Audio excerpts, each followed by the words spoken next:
안녕하세요, 오승영입니다. 베스트 매칭 이번 시간은 프로왁의 D48R, 이 프로왁의 어떤 상징과도 같은 제품이라고도 할 수 있는 그런 존재죠. 이 제품 사용하시는 분도 있고 이미 지나가다가 많이 보셨을 텐데, 이 제품을 좀 더 어떻게 쓰는 제품이고 어떤 소리를 내는 제품인지 이번 시간에 살펴보도록 하겠습니다.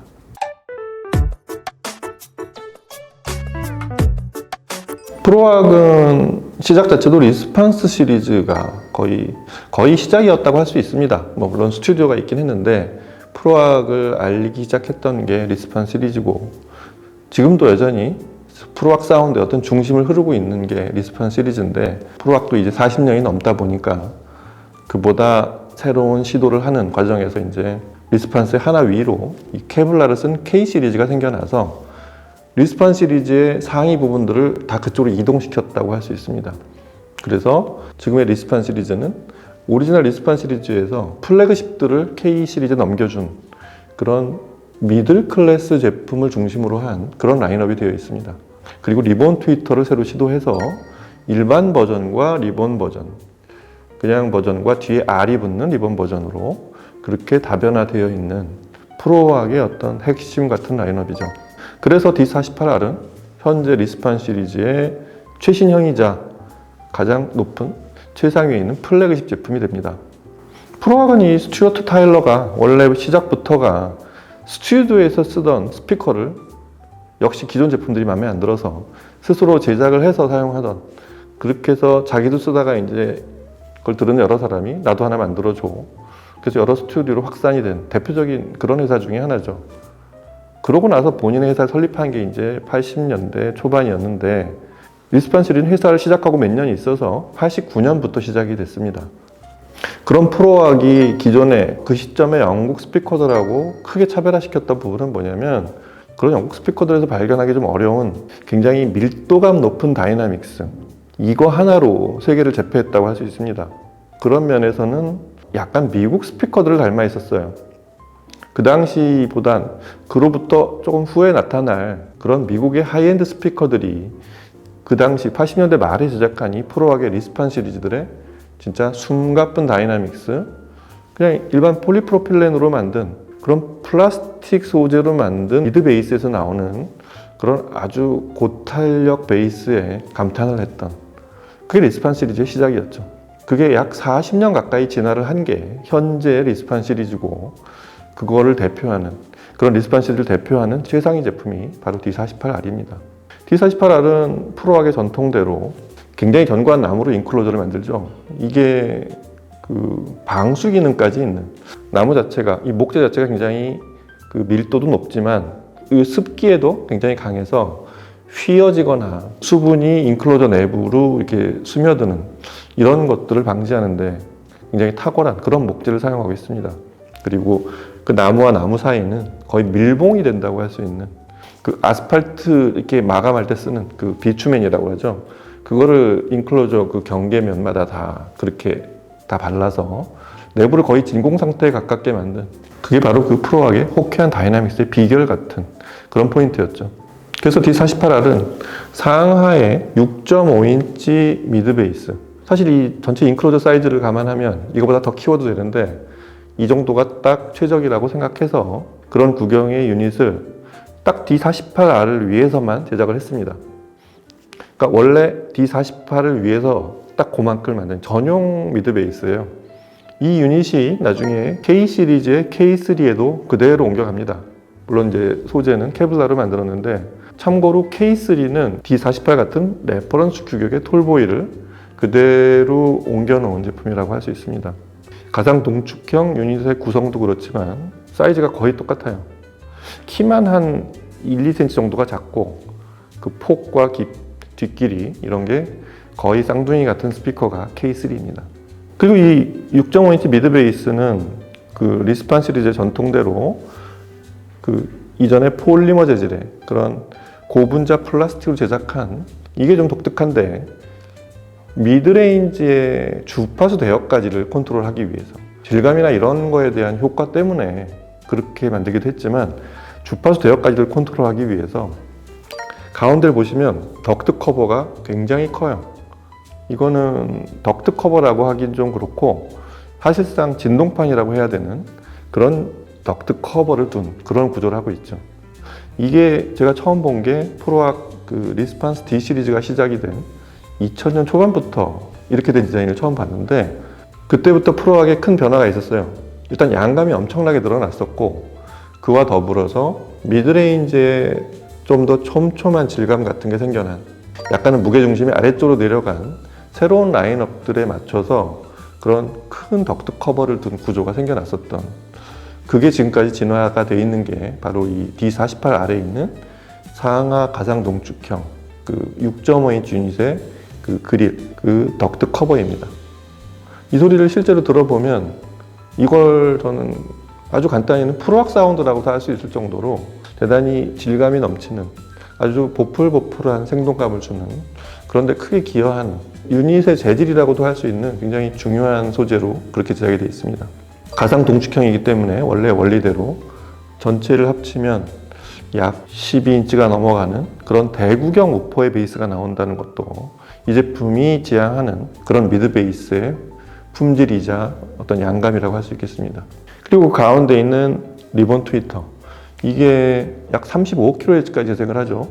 실제로 D48 아래 전체 대역은 그래서 낮은 대역은 20Hz까지 내려갑니다.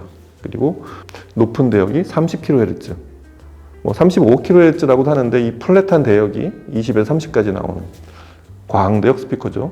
그런 넓은 주파수 대역을 커버하기 위해서 일단 리본 트위터가 굉장히 많은 역할을 하고 있습니다. 이전에 프로악 스피커에서 대역이 위쪽으로 이렇게 치우치게 올라갔다거나, 그 다음에 D 시리즈 이후로 나타난 그런 아래쪽으로 중량감이 이동한, 그렇게 대역이 어느 쪽으로 치우치지 않고 전체적인 밸런스를 아주 잘 맞춘 리본 트위터와 새로운 리플렉싱 구조를 갖춘 채로 새롭게 완성이 되어 있는 그런 리스판 시리즈의 어떤 대표적인 그런 주파수 대역이라고 할 수 있겠습니다. 그리고 이 D 시리즈가 되면서부터 생겨난 그 아래쪽으로 다운 파일이 가는 방식이 있죠.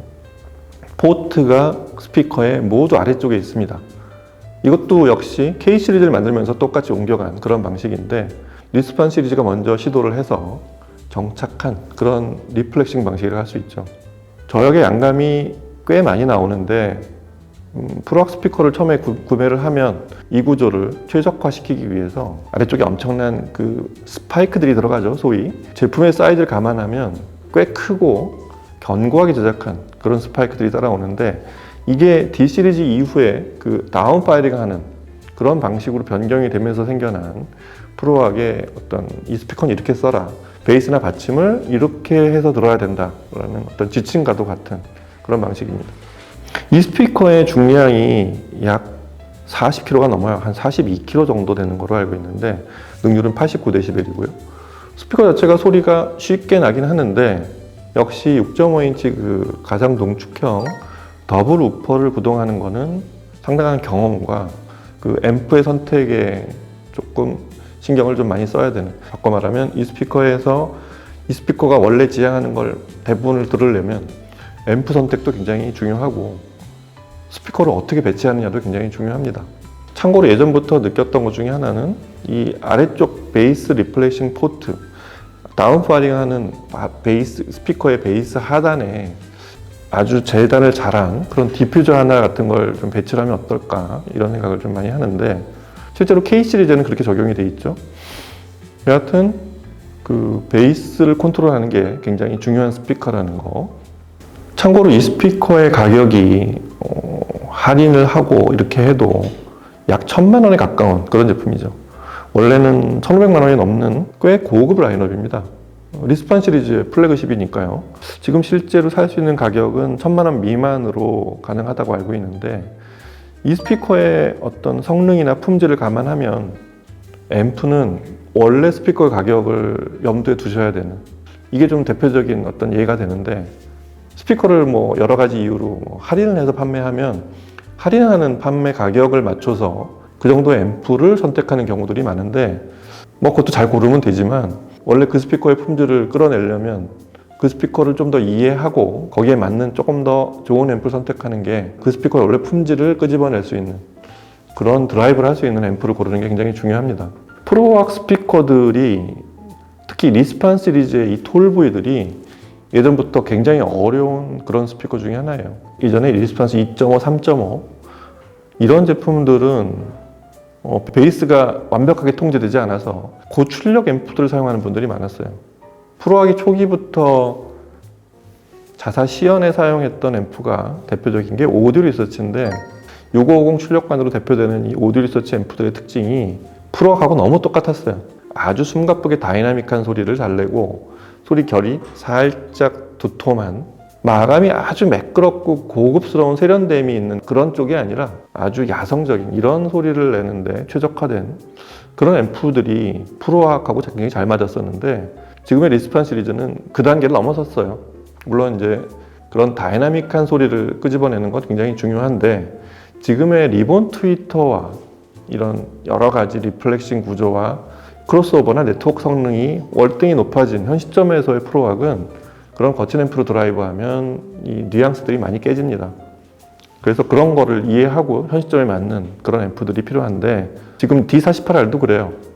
D48R은 어떤 면에서는 이 스피커의 원래 가격, 한 1,500만 원이 넘는 이 가격보다 조금 높은 등급의 앰프를 써주는 게 훨씬 많은 소리가 들리는 그런 효과가 있습니다.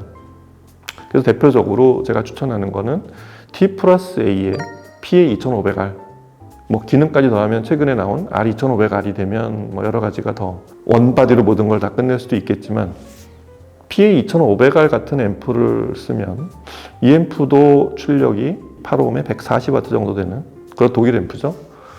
이 앰프의 특징이 이런 대구경 우퍼나 멀티 유닛을 가진 앰프들을 아주 말끔하게 미드 베이스를 특히 그렇게 드라이브에서 제가 처음에 상당히 눈에 띄었던 그런 앰프였는데 D48 같은 스피커에 특히 미드 베이스를 드라이브하기에 아주 너무 좋은 그런 앰프입니다. 이 앰프를 초기에 막 소리샵이 막 홍보를 하거나 이런 게 그게 크지 않아서 모르는 분들이 많은데 들어보면 상당히 놀라는 분들이 많을 정도로 아주 훌륭한 앰프입니다. 그래서 이 D48R의 이 PA2500 같은 앰프를 쓰면 일단 베이스를 말쑥하게 내는데 그렇게 고민할 일이 별로 없어집니다. 그리고 특유의 매끄러운 질감 이런 게 지금 리본 트위터하고도 매우 잘 맞습니다. 가격이 조금 비싸요. 스피커 가격과 비슷하거나 조금 더 오를 수도 있는데 중요한 건 이 D48R을 들을 때 원래 D48은 이런 소리가 나오는구나 라는 걸 발견할 수 있는 그런 소리샵 내에서 고를 수 있는 정말 몇 안 되는 앰프 중에 하나예요. 이 소리가 나려면 이보다 훨씬 비싼 앰프들을 연결해야 들을 수 있는 그런 소리들을 들을 수 있습니다. 그리고 또 D48R은 배치에 대한 얘기를 잠깐 알려드렸는데 다운파이링이라고 해서 뒷벽에 붙여 쓸 수 있는 그런 스피커는 아니에요. 이 스피커도 뒷벽에 좀만 붙이면 베이스가 부스팅이 나기 시작할 거예요. 그래서 뒷벽하고도 거리도 최소한 80cm 이상, 뭐 1m 정도가 되면 최적입니다.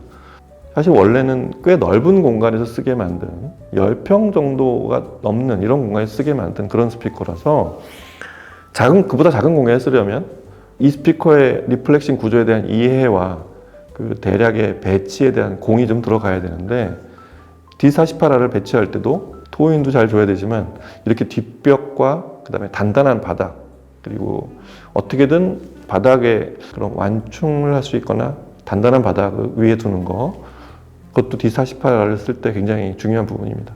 프로악도 마찬가지예요. 이제 K 시리즈가 새로 나오고 리스판 시리즈가 사라지진 않았습니다만 그 원래 리스판 시리즈만이 프로악 전부였던 그런 시절이 지나서 지금은 굉장히 다채로워져 있죠.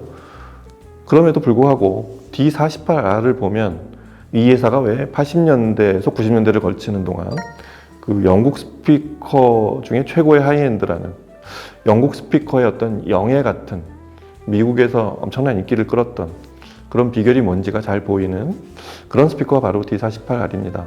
이 스피커는 여전히 현 시점에서도 꼭 프로악이라는 브랜드를 의식하지 않아도 우리가 아는 대부분의 장르의 음악을 어느 음악이나 그렇게 그 원본에 있는 그런 품질까지를 다 끄집어내서 들을 수 있는 그런 플레인즈 대역과 아주 디테일한 그리고 음악성이 넘치는 그런 대표적인 스피커라서 앰프를 잘 고르고 이렇게 배치 공간에 대한 그런 배려를 좀 해주면 사실은 이 스피커로 이보다 훨씬 비싼 스피커들을 크게 부러워하지 않을 수 있는 그런 조합 하나가 또 쉽게 나올 수 있는 그런 대표적인 제품입니다. 프로악 애호가들은 물론이고 이런 톨보이 스피커 하나 고르고 있는 분들 D48R을 이렇게 신선하게 한번 다시 바라보시면 그리고 꼭 들어보시기 바랍니다. 그러면 새로운 D48R이 의식하지 못했던 새로운 발견이 되는 또 그런 스피커가 될 거라고 생각이 됩니다. 자, 베스트 매칭 시간 오늘은 프로악 D48R을 같이 살펴봤습니다. 다음 시간에 또 뵐게요. 감사합니다.